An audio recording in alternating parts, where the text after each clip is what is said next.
Today I thought I'd show you some of the more interesting CDs in my collection. Now these aren't necessarily the most rare or most valuable or anything like that. These are just kind of some neat things to talk about. This is a CD that took me like 15 years to track down.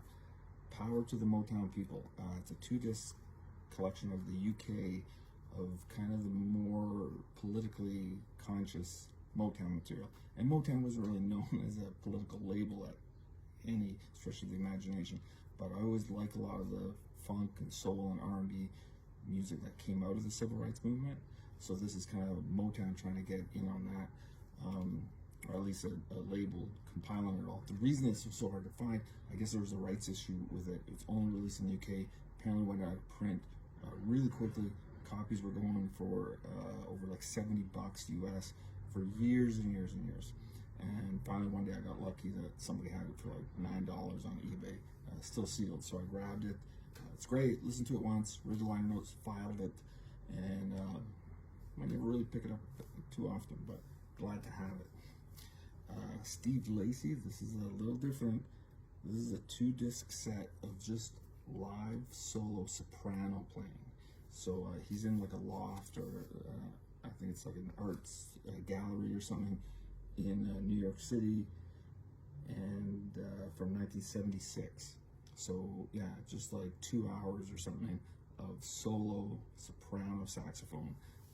It's pretty intense. I don't listen to this one too often, but when I want something that intense, that's a good one to go for.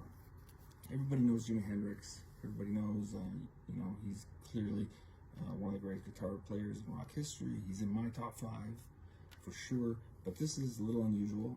It's called Hear My Music, and this is an album that's all instrumental, and it's meant to be instrumental. It's not that he didn't get around to doing the vocals yet. There's not supposed to be any vocals. The guitar is the vocal. So lots of extra guitar playing. You get to really hear him working with the rhythm section more. Don't get me wrong, I love Jimmy's voice. I love his lyrics. I think he's very underrated as a lyricist. But just for pure Hendrix on a musical level, Hear My Music is a great, that's an essential. To me, I've got a lot of Hendrix CDs. That would be my top 5 for sure, just on a pure musical basis. On less of a musical base, I suppose, the very notorious Lou Reed Metal Machine music from the 70s. If you don't know this album, it was a double LP of just pure feedback, just pure noise. There's just no songs, there's no lyrics, there's no instruments, there's no vocals. It's just this ringing tone of noise. And of course it was very controversial when it first came out, and I kind of feel that after all these years of Sonic Youth and different punk bands and noise artists, that this isn't as radical as it was back then. In fact, it's almost meditative in a weird way. So I like it a lot. I had the original vinyl. A coworker stole it from me at Tower Records, but this is the remastered CD. Had to get that, and not one I play a lot, but I do see a lot of value in this one. In fact, I also have a surround sound version of it as well. I'd like to get the original CD on RCA. I'm sure it's out there. People will probably be willing to give me money to take it off their hands. Finally, this is a weird one.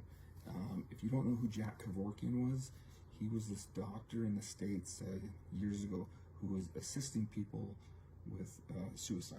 So people who were terminally ill or had medical issues, and he was very controversial. He would help them go through that process. He ended up serving jail time for it, and very strange, part of American history, I guess.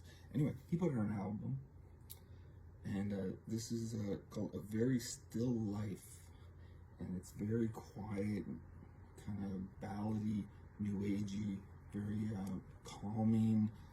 I'll tell you the truth, the first time I played this, I was just sort of resting on my couch in my condo in downtown Toronto, and I felt myself sort of drifting off to sleep, and it was very calming. And then I realized what I was listening to. I thought, oh man, I better get up. I don't know what's going to happen. Anyway, just some of the weird things in my collection. Let me know what you think, and if anyone has that original RCA Metal Machine music that they want to me to take off their hands. Get in touch.